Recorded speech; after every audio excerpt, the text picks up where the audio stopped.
Bonjour, bienvenue sur cette nouvelle vidéo. Il ne s'agit pas d'une énième chaîne de news. Ici, nous allons prendre des faits d'actualité et tenter de les analyser plus en profondeur. Aujourd'hui, nous allons parler de la mort du pape François, mais également de Justin P., auteur de l'attaque au couteau à Nantes.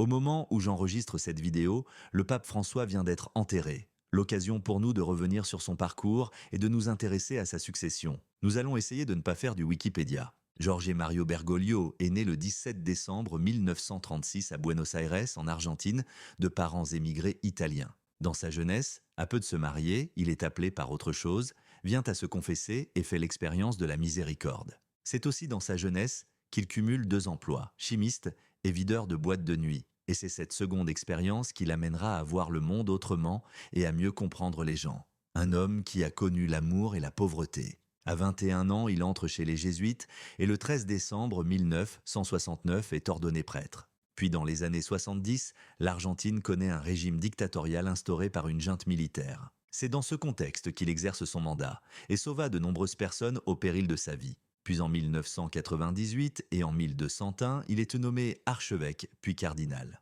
Enfin, le 13 mars 2013, il est élu pape sous le nom de François, en référence à François d'Assise, qui se caractérise par son attachement à Dame Pauvreté. Dès ses premières apparitions, le pape François séduit le monde par sa simplicité. Il voulut donner l'exemple en délaissant le palais du Vatican pour un appartement plus modeste, adopta une simple croix en fer plutôt que d'arborer une croix en or ou en argent, et ne cessa de se faire serviteur de tous. Il n'eut de cesse d'accomplir sa mission pastorale avec amour et sollicitude pour tous les hommes, démontrant une grande proximité avec le peuple. Il travailla sans relâche à la paix entre les peuples, à dénoncer les injustices et à défendre l'importance de la valeur de la vie humaine. Mais derrière son image de pape accessible et humble se cache également un leader intransigeant. Dès son élection, il écarte des cardinaux conservateurs influents. En 2021, avec le motu proprio, Traditionis Custode, il restreint sévèrement la célébration de la messe tridentine. Dès lors, de nombreux fidèles attachés à la tradition se déclarent sede vacante. Il fut un pape très populaire, toutefois à l'intérieur de l'Église, il rencontra de nombreuses critiques et résistances. Qualifié de progressiste un jour, en rapport à ses discours sur la nécessité de l'accueil des migrants en Europe, ou encore ses axes de réflexion sur l'ordination des femmes, ou encore le mariage des prêtres, est taxé de réactionnaire le lendemain par ses positions anti-avortement. Un pape clivant à tel point que des cardinaux ont critiqué publiquement ses décisions. Ou peut-être un pape du consensus. Car il ne faut jamais perdre de vue que pour être élu pape, la majorité du collège électif des cardinaux n'est pas suffisante. En effet, il faut obtenir les 2/3 des suffrages du conclave pour être élu Saint-Père. Pour autant, il ne sera pas parvenu au bout de ses nombreuses réformes. Et il s'avère qu'il achève son mandat en laissant une église catholique extrêmement fracturée. Certains diraient au bord du schisme. Ce qui pose la question suivante, après lui, l'Église va-t-elle s'effondrer ou renaître? Son avenir reposant désormais sur le prochain conclave. Son successeur sera-t-il quelqu'un dans la lignée de François, consolidant ses réformes, continuant l'ouverture de l'Église, mais devant faire face à une opposition de plus en plus grandissante, notamment d'une nouvelle génération de jeunes prêtres très conservateurs? Ou bien un nouveau pape plus traditionnel, qui pourrait même annuler certaines réformes? C'est ce que nous allons voir maintenant. Actuellement, la tendance qui se dégage est celle de l'élection d'un pape conservateur. Nous allons donc commencer par ces cardinaux susceptibles de devenir pape. Le cardinal Raymond Burke, archevêque de Saint-Louis. L'un des plus conservateurs, il prône le retour à la messe tridentine et fut ouvertement en opposition avec François. Cependant, il dégage une image trop clivante au sein du collège des cardinaux. Le cardinal Robert Sarra, celui dont les médias parlent le plus. Il s'est illustré par de nombreuses phrases chocs et défend une vision civilisationnelle tant pour les Européens que pour les Africains. Concernant ce cardinal, il est assez intéressant de souligner l'attitude de la gauche laïcarde qui à longueur de temps nous parle de laïcité mais qui depuis la mort du pape nous donne son avis sur sa succession. Cet homme africain qui plaît énormément aux chrétiens en Europe, qui tient un discours anti-immigration et dont la gauche ne peut pas taxer de racisme. Le cardinal Peter Erdo, il est l'archevêque de Budapest, grand intellectuel et fin diplomate, il représente la voix européenne au sein de cette ligne conservatrice. Le cardinal Pietro Parolin, il est le secrétaire d'État du Vatican. Il possède une longue expérience de la vie vaticane, compétent et modéré, il apparaît toutefois comme étant trop technocratique. Maintenant, intéressons-nous aux cardinaux, disons modérés. Le cardinal Luis Antonio Tagle, il était parmi les favoris en 2013 pour succéder à Benoît XVI, et proche des idées de François, il pourrait perpétrer son héritage. Le cardinal Odilo Scherer, un personnage qui incarne une voix modérée, équilibrée et extrêmement influent dans l'hémisphère sud. Il faut prendre en compte que l'Amérique du Sud est aujourd'hui le continent le plus christianisé et que la voix de ce cardinal brésilien a du poids. Le cardinal Matteo Zuppi, archevêque de Bologne, c'est un artisan de paix dans les conflits mondiaux actuels. Il est considéré comme le fils spirituel de François. Il possède un profil plus discret et moins clivant que le défunt pape. Enfin, bien que moins probable, je vous ai gardé mon favori pour la fin. Le cardinal François Bustillo, l'évêque d'Ajaccio et défenseur d'une église de proximité. Il était très apprécié par François pour sa sobriété et son discours très enraciné. Son seul point faible, son jeune âge, 55 ans, et son manque d'expérience dans la politique vaticane. Pour autant, cet homme est, à mon sens, le plus proche du message du Christ. Et pour vous, qui sera le prochain pape? N'hésitez pas à me le dire dans les commentaires.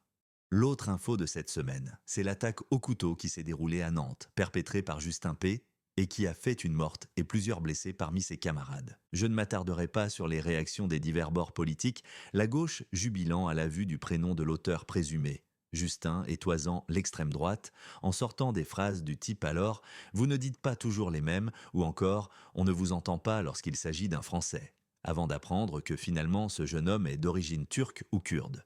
Ces réactions nous montrent en réalité que les très nombreuses attaques au couteau qui se produisent quotidiennement sont si souvent perpétrées par des individus appartenant à une origine ethnique, culturelle et ou religieuse commune, que le patronyme d'apparence française de l'auteur présumé est une rareté sur laquelle il s'empresse de le faire remarquer. Dans un premier temps, la presse nous l'a présenté comme étant d'extrême droite, car des témoignages de ses camarades nous ont indiqué qu'il avait une fascination pour le peintre autrichien moustachu. Mais visiblement, les idées de son manifeste sont plutôt associées aux mouvances d'ultra-gauche.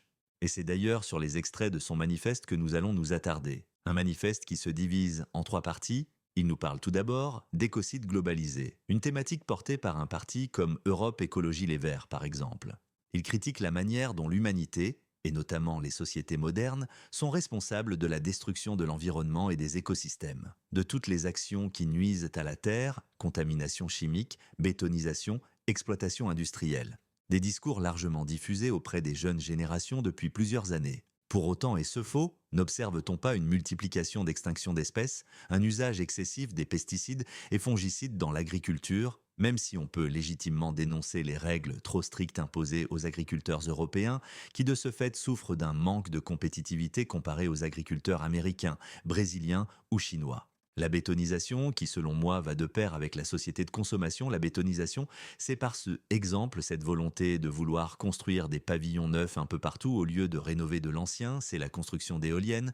Je vous invite à vous intéresser aux quantités astronomiques d'acier et de béton nécessaires à la construction du socle d'une éolienne, sans parler de l'éolienne en elle-même extrêmement gourmande en matériaux. Les Verts, en s'opposant au nucléaire et en promouvant l'éolien, sont responsables d'une partie de cette bétonisation, mais aussi de la catastrophe écologique que provoquent ces usines à vent, notamment sur les populations de rapaces et de chauves-souris. Alors oui, il faut le dire, nous manquons cruellement de sobriété. Selon lui, les gouvernements et les grandes entreprises sont les principaux responsables de ce phénomène.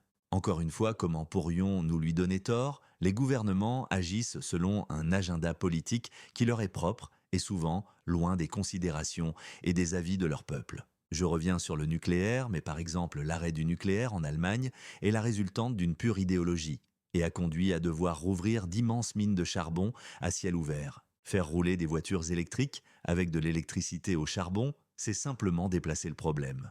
Quant aux grandes entreprises, telles que Bayer ou Monsanto, il est intéressant de voir le nombre d'affaires dans lesquelles elles sont impliquées, de nombreuses pour lesquelles elles ont déjà été condamnées. Il dénonce par ailleurs les ressources détruites, évoque la théorie de Gaïa selon laquelle les êtres vivants ont une influence sur la planète. Tout organisme vivant développe des mécanismes de défense, écrit-il aussi, et de comparer les manifestations de défense de la Terre à celles d'humains anticorps sociaux.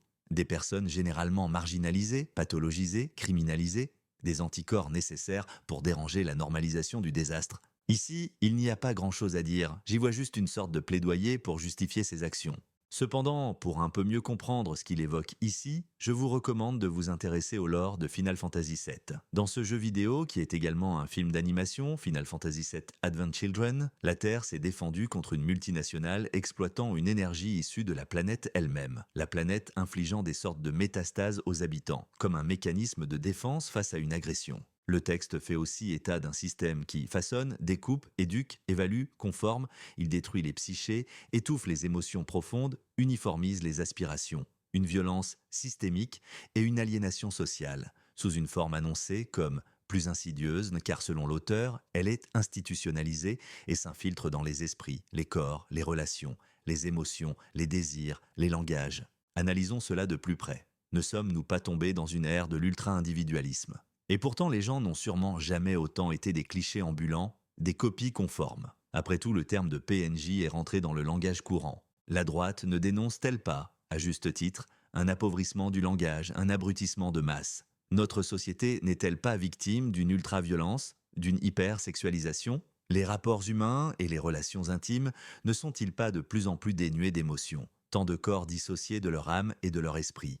Il plaide pour une autonomie radicale, c'est-à-dire une rupture avec les structures de pouvoir et les institutions actuelles qu'il considère comme oppressives et exprime son désir de vivre de manière indépendante, loin des systèmes de gouvernance traditionnels et des mécanismes sociaux qu'il perçoit comme aliénants. Cette idée est un concept largement partagé par les libertariens, le mouvement libertarien étant considéré par la doxa comme étant d'ultra-droite.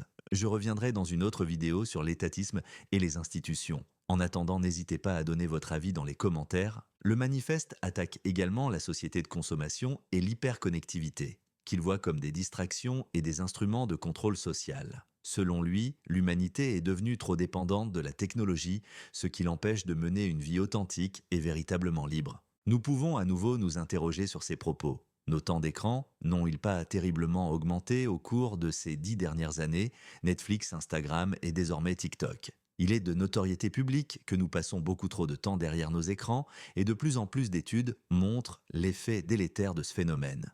Nous sommes si nombreux à vivre nos vies par procuration à travers les écrans au lieu de vivre pleinement notre existence.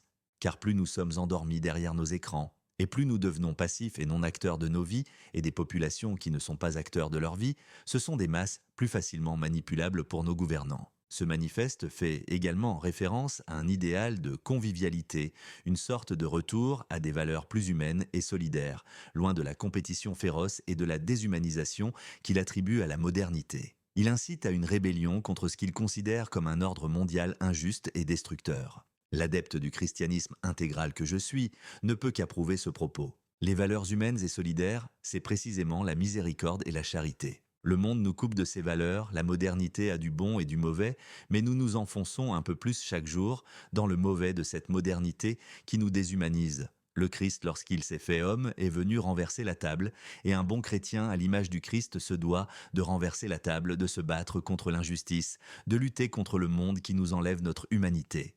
Alors bien entendu, il ne s'agit pas de justifier le crime commis par ce jeune homme. Rien ne saurait justifier le fait de retirer la vie d'une personne innocente et d'en mutiler d'autres. Cependant, il me paraissait pertinent de s'intéresser à son manifeste et de dépasser les clivages gauche-droite et d'apporter une grille de lecture proposant un autre paradigme. J'espère que cette vidéo vous aura plu.